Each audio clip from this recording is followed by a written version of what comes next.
법정에 섰던 그날, 모든 사람들이 입을 다물었습니다. 판사 앞에서 한 노인이 또박또박 증언했거든요. 며느리가 자신의 돈을 횡령한 내역, 불륜을 저지른 증거, 그리고 자신을 요양원에 버리려던 계획까지. 사람들은 깜짝 놀랐죠. 왜냐고요? 그 노인은 1년 넘게 중증 치매 환자였으니까요. 아무것도 기억하지 못하고, 가족 얼굴도 몰라보고, 밥 먹은 것도 잊어버리던 그 할머니가 모든 걸 기억하고 있었어요. 치매는 거짓이었고, 모든 건 계산된 연기였습니다. 며느리는 그 자리에서 무너졌고, 아들은 고개를 들지 못했죠. 그리고 법정 한쪽에는 아무도 몰랐던 여자가 서 있었어요. 바로 시어머니가 평생 숨겨온 딸이었습니다. 복수는 이미 완성됐고, 이제 진실이 세상에 드러나는 순간이었어요. 자, 지금부터 무슨 특별한 사연이 있었는지 지금 바로 시작해보겠습니다. 저는 정분이입니다. 올해 68살이에요. 제 인생에서 가장 큰 거짓말은 1년 전부터 시작됐죠. 바로 치매에 걸렸다는 거짓말이요. 왜 그랬냐고요? 이유는 간단해요. 제 며느리가 어떤 사람인지 정확히 알고 싶었거든요. 사람은 상대가 자기를 볼 수 없다고 생각할 때 진짜 모습을 드러내잖아요. 저는 그걸 보고 싶었습니다. 시작은 작은 의심이었어요. 며느리 지연이가 제 통장을 자꾸 들여다보더라고요. 처음엔 그냥 집안 살림 관리하는 거라고 생각했죠. 근데 어느 날 밤 화장실 가려고 일어났다가 며느리와 아들이 나누는 대화를 우연히 들었어요. 여보, 어머니 통장에 돈이 꽤 있던데 그게 왜? 우리가 관리해야 하지 않을까? 나이도 많으신데 아직 멀쩡하신데 무슨 소리야? 지금은 그렇지. 근데 나중에 치매라도 오면 어떡해? 그땐 늦어. 그 말을 듣는 순간 등골이 오싹했어요. 며느리가 제 치매를 바라고 있다는 느낌이 확 들었거든요. 물론 착각일 수도 있었죠. 하지만 그날 이후로 며느리를 보는 제 눈이 달라졌어요. 사실 며느리를 처음 만났을 때부터 뭔가 느낌이 이상했어요. 7년 전이었죠. 아들이 결혼하겠다고 여자를 데려왔을 때요. 지연이는 겉보기엔 착해 보였어요. 예쁘고 말도 잘하고 공손하기까지 했죠. 하지만 눈빛이 달랐어요. 저를 볼 때 눈빛이요. 뭐랄까 계산하는 눈빛이었어요.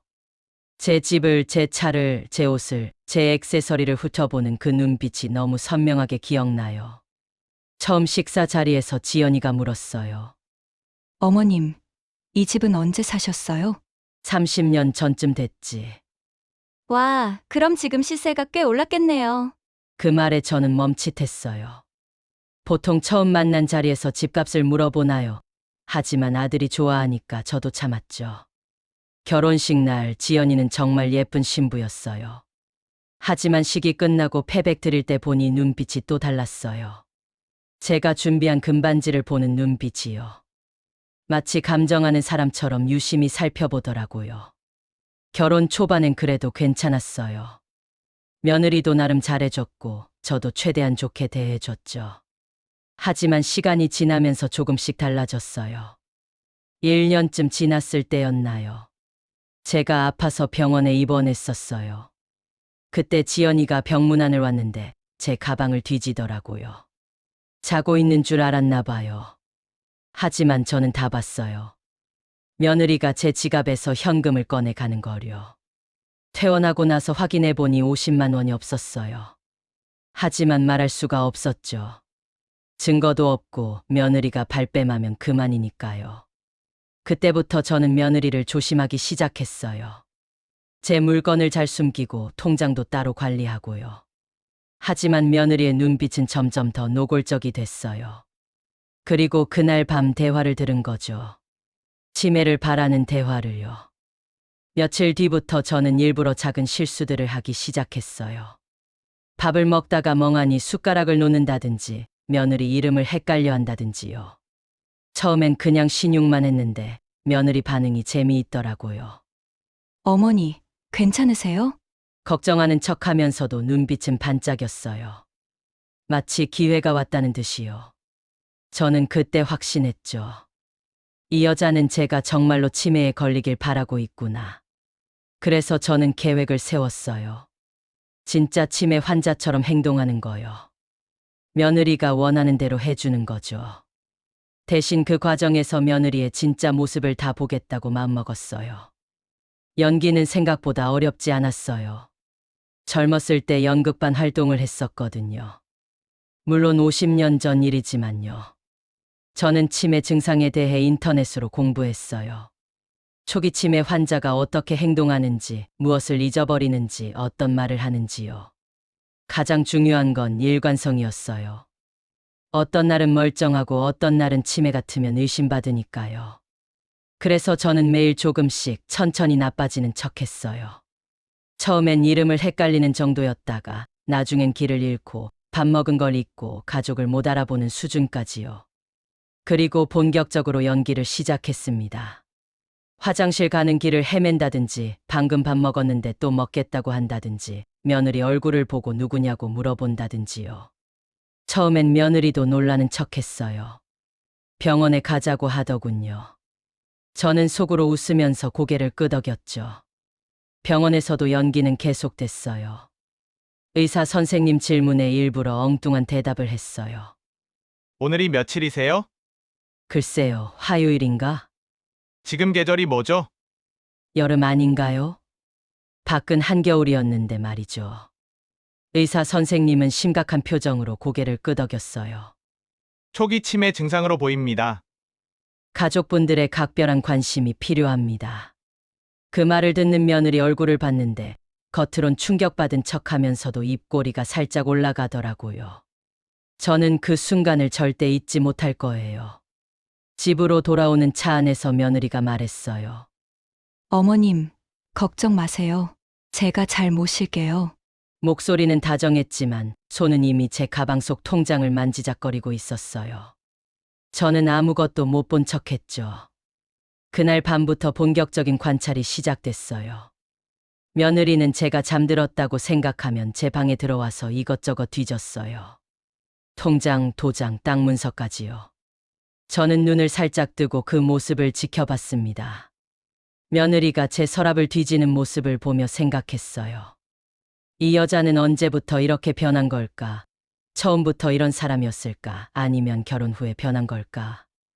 돌이켜보니 신호는 있었어요. 결혼 2년차쯤 됐을 때 지연이가 명품 가방을 사달라고 했었죠. 100만 원이 넘는 거였어요. 아들 월급으론 어렵다고 하니까 저한테 와서 애교 떨더라고요. 어머님, 제 생일 선물로 사주시면 안 돼요? 그렇게 비싼 걸? 딱 한 번만요. 제발요. 저는 결국 사줬어요. 며느리가 좋아하는 모습을 보니 뿌듯하기도 했거든요. 하지만 그게 시작이었어요. 그 다음엔 시계, 그 다음엔 보석, 계속 뭔가를 요구했어요. 처음엔 생일이나 명절 같은 특별한 날이었는데 나중엔 아무 때나 달라고 하더라고요. 어머님, 이번 달에 돈 좀 빌려주실 수 있어요? 무슨 일인데? 급한 일이 생겨서요. 다음 달에 바로 갚을게요. 하지만 갚은 적은 한 번도 없었어요. 그렇게 몇 년간 며느리에게 준 돈이 2천만 원은 넘을 거예요. 다 기록해뒀거든요. 며칠 뒤 며느리가 아들에게 말하더군요. 여보, 어머니 재산 관리를 우리가 해야 할 것 같아. 이러다간 사기라도 당하실 수 있어. 그렇긴 한데 법적으로도 후견인 지정할 수 있대. 변호사한테 알아봤어. 아들은 망설이더니 결국 고개를 끄덕였어요. 제 아들은 원래 착한 애예요. 하지만 약하죠. 아내 말이면 무조건 따라가는 타입이에요. 제가 너무 순하게 키운 걸까요? 어렸을 때부터 싸움 한 번 안 하고 자란 아이였어요. 그렇게 며느리는 정식으로 제 재산 관리인이 됐어요. 통장도 카드도 모든 게 며느리 손에 들어갔죠. 저는 멍하니 앉아서 그 광경을 지켜봤어요. 겉으론 아무것도 모르는 척하면서요. 며느리의 변화는 빨랐어요. 처음엔 조심스럽게 10만 원씩 빼가더니 나중엔 50만 원, 100만 원씩 빼갔어요. 명목은 항상 있었죠. 치료비, 간병비, 생활비라고요. 하지만 저는 다 알고 있었어요. 며느리가 새로 산 명품 가방도 갑자기 바뀐 새 차도 전부 제 돈으로 산 거라는 걸요. 제 통장 잔고가 줄어드는 걸 보면서도 아무 말 못하고 지켜봐야 했어요. 그게 얼마나 고통스러웠는지 아세요? 가장 충격적이었던 건 따로 있었어요.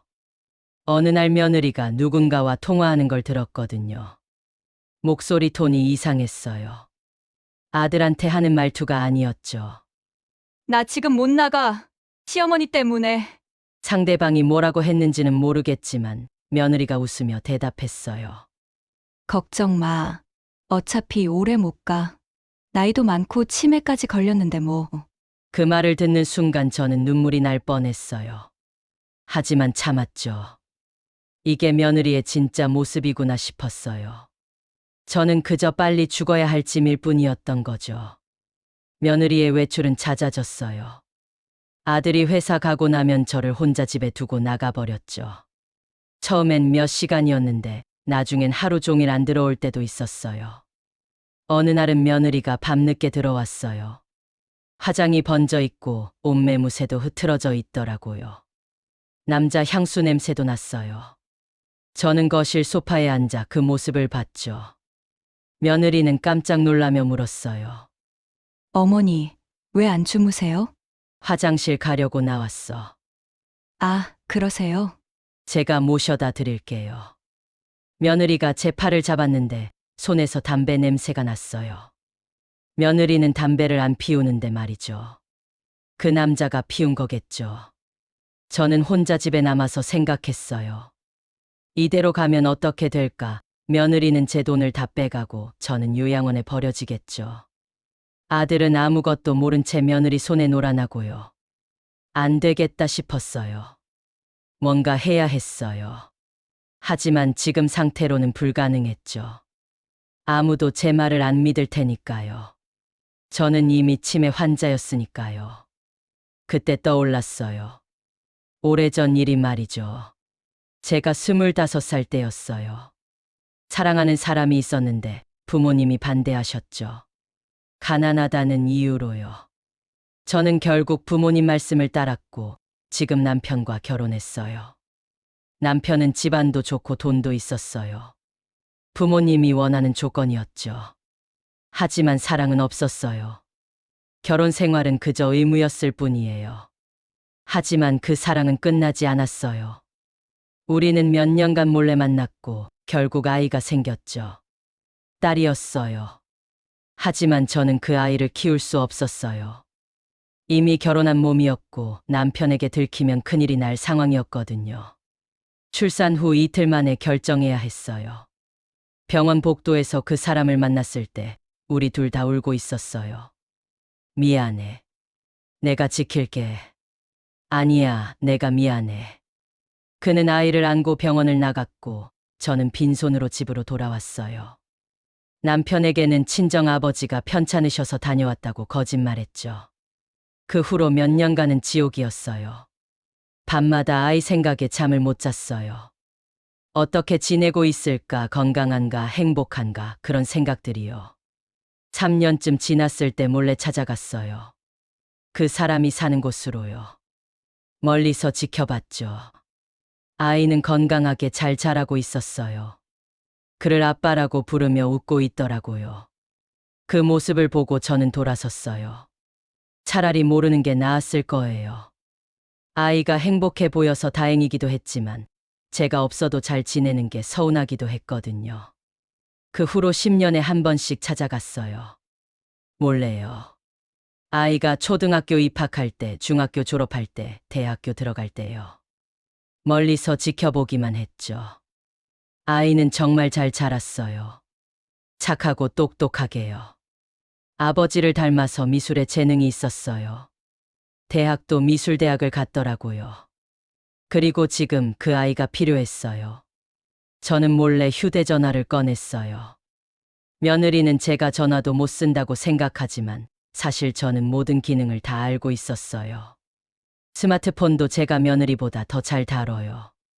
젊은이들이 노인은 다 기계치라고 생각하는데 그건 편견이에요. 전화를 걸었죠. 손이 떨렸어요. 30년 만에 처음으로 딸에게 직접 전화하는 거였으니까요. 여보세요. 30년 만에 듣는 목소리였어요.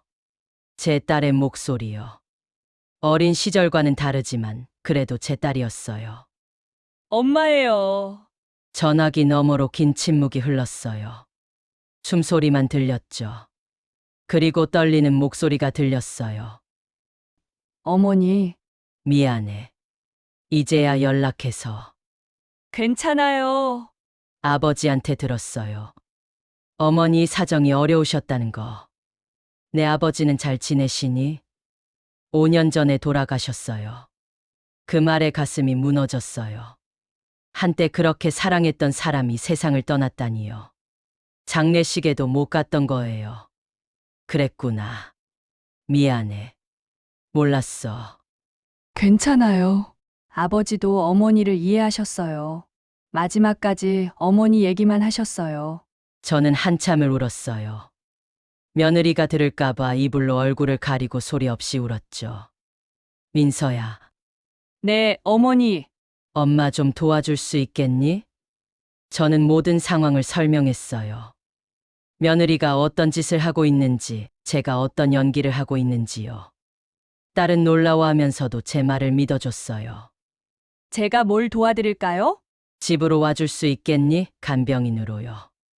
알겠어요. 곧 갈게요.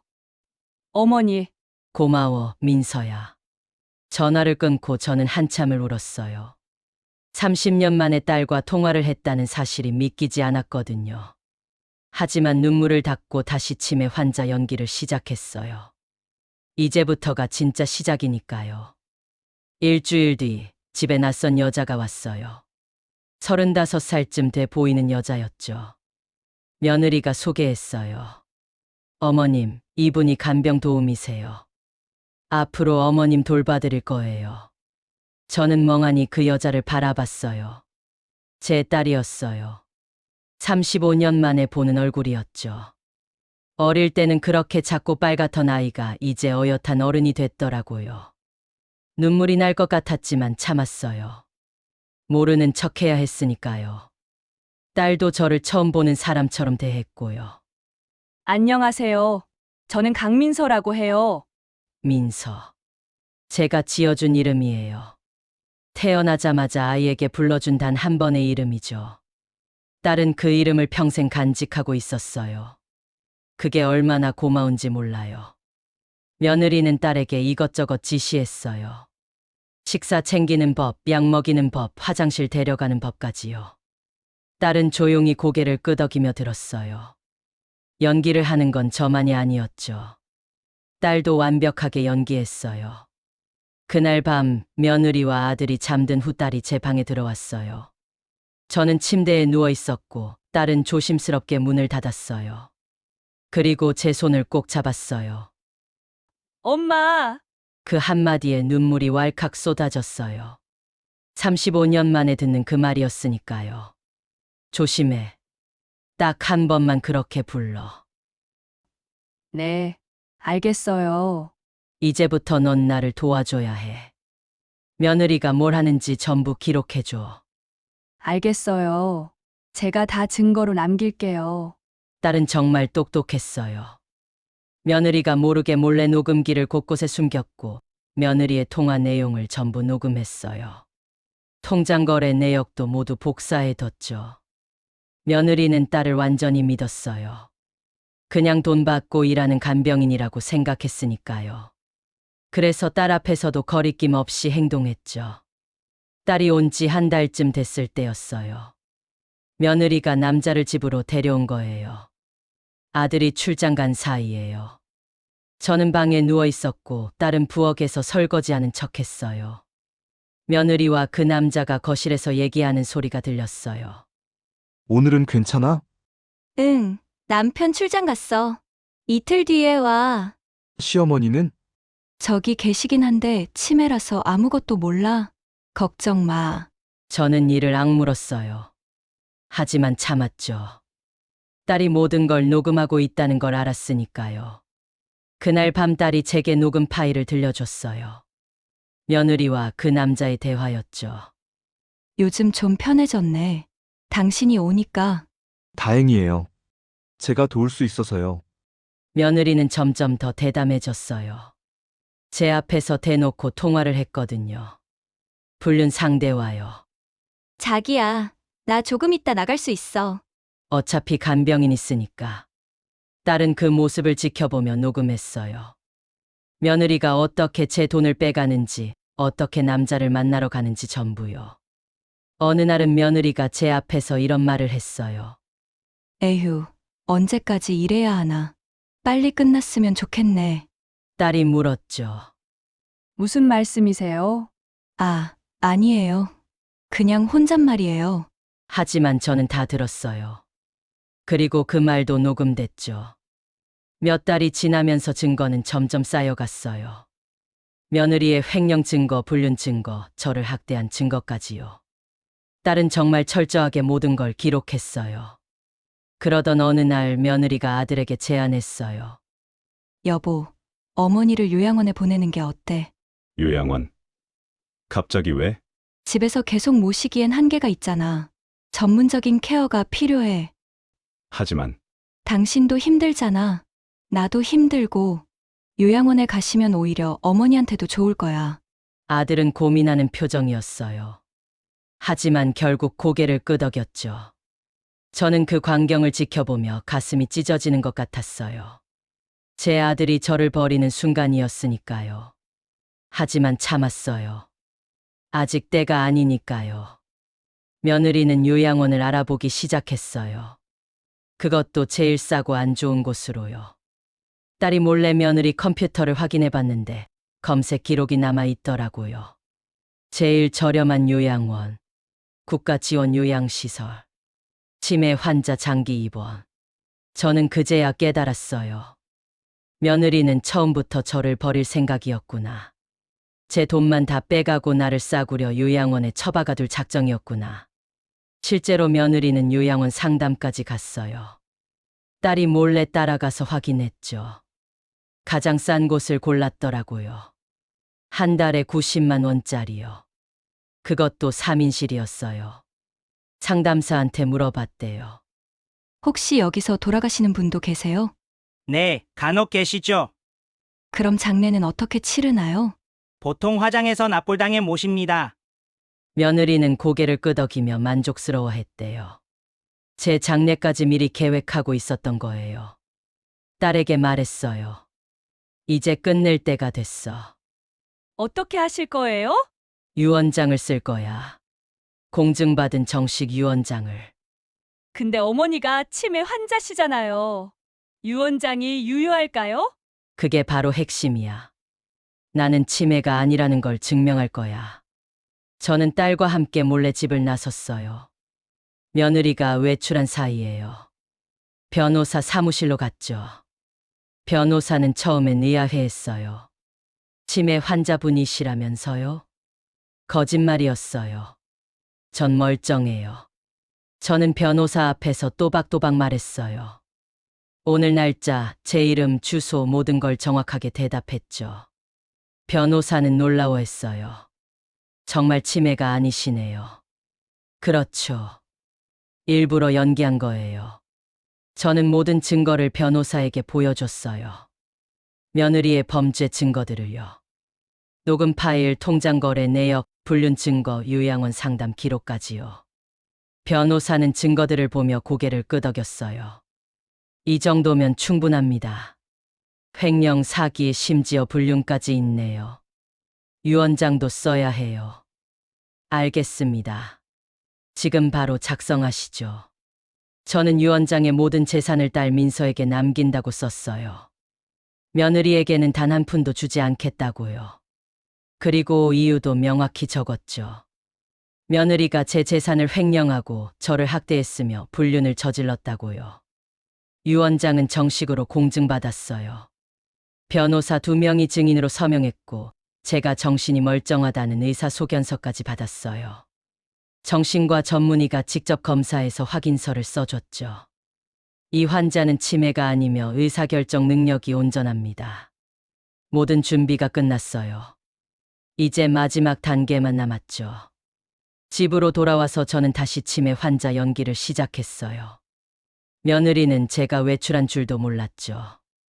딸이 교묘하게 속였거든요. 제가 방에서 자고 있다고 말했대요. 며칠 뒤 며느리가 요양원 계약서를 가져왔어요. 어머님, 여기 사인만 하시면 돼요. 저는 멍하니 계약서를 바라봤어요. 손을 떨며 펜을 들었죠. 며느리는 만족스러운 표정으로 지켜봤어요. 드디어 저를 보낼 수 있게 됐다는 표정이었죠. 하지만 저는 사인하지 않았어요. 대신 계약서를 찢어버렸죠. 어머님, 왜 그러세요? 며느리가 놀라서 소리쳤어요. 저는 천천히 고개를 들어 며느리를 똑바로 쳐다봤어요. 1년 만에 처음으로 또렷한 눈빛으로요. 난 요양원 안 가. 네. 뭐라고요? 난 치매가 아니거든. 그 순간 며느리 얼굴이 하얗게 변했어요. 마치 유령을 본 것처럼요. 무슨 소리예요? 내가 1년 동안 뭘 했는지 알아? 너를 지켜본 거야. 내가 어떤 사람인지 확인하려고. 정신 차리세요. 어머님 지금 착각하시는 거예요. 착각이 아니야. 난 모든 걸 기억해. 내가 내 돈을 훔친 것도, 남자 만나러 간 것도, 날 요양원에 버리려던 것도 전부. 며느리는 뒤로 물러섰어요. 손이 덜덜 떨리더군요. 증거도 있어. 녹음도 하고 통장 내역도 복사했어. 내가 한 짓들 전부 다. 그럴 리가. 바로 그때 딸이 들어왔어요. 손에는 두꺼운 파일을 들고 있었죠. 여기 다 있어요. 지연 씨가 한 모든 범죄 증거들. 며느리는 딸을 보며 입을 떡 벌렸어요. 당신이 대체 저요? 전 어머니 딸이에요. 친딸. 그 말에 며느리는 바닥에 주저앉았어요. 모든 게 계획이었다는 걸 깨달은 거죠. 1년 동안 자신이 한 모든 짓이 다 녹음되고 기록됐다는 사실을요. 아들도 퇴근해서 들어왔어요. 거실에 이상한 분위기를 느끼고 물었죠. 무슨 일이야? 아들아, 앉아봐. 할 얘기가 있어. 저는 아들에게 모든 걸 설명했어요. 제가 왜 치매 연기를 했는지, 며느리가 무슨 짓을 했는지, 그리고 민서가 누구인지까지요.